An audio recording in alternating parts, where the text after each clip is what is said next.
Hey, this is M.E. Ferguson. Welcome back to my channel.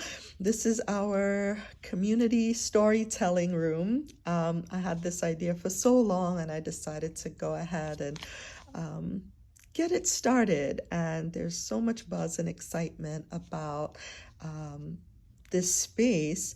We grew up on storytelling in the form of folklore and oral tradition, but we have access to so many great books. And if we can't sit and read them ourselves, we can't mail them, why not record them to really keep these treasures going? Now, I'll start with some novels, mostly fiction. I'll do some nonfiction, and I invite everyone to join the storytelling room and tell their story, any oral tradition you grew up on. So I'm from the Caribbean. We grew up on Nancy stories. We'd sit in the veranda, watch the stars because we didn't have more than 2 channels on the TV, and we would hear Nancy stories. You know, I didn't grow up with Dr. Seuss. I didn't know what that was until I was in high school here in America.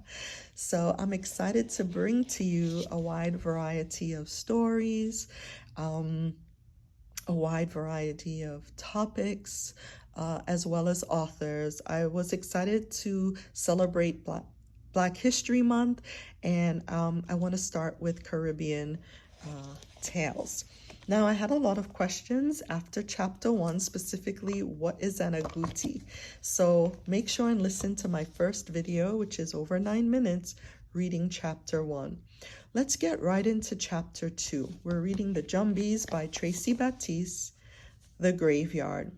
Corinne and her father joined dozens of other people walking to the graveyard.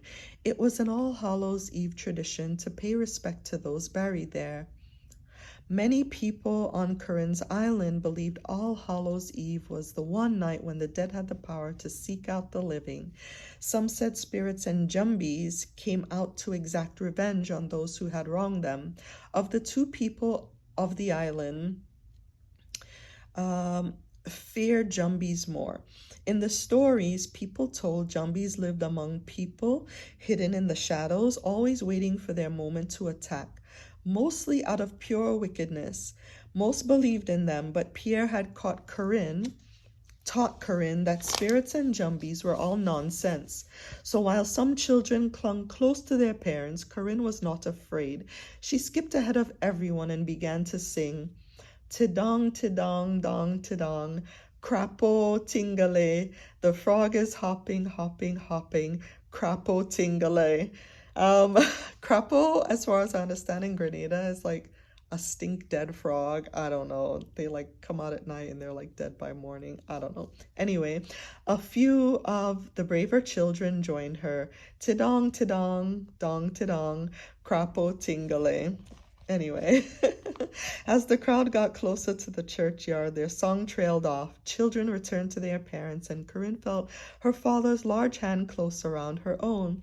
Fresh sea air was in his long, locked hair, and the sharp scent of salt water wafted out of his damp sandals as he walked. His hands were warm and rough from working on the sea, pulling in his nets full of fishes. The old stone church came into view at the top of a low hill. Corinne could just make out the whitewashed tombstones and wooden crosses in the graveyard next to it. Her eyes moved over the crowd. There was Laurent walking next to his mother, both with the same sun-baked skin and wide eyes. Lucia and her brothers walked ahead of their mother and father.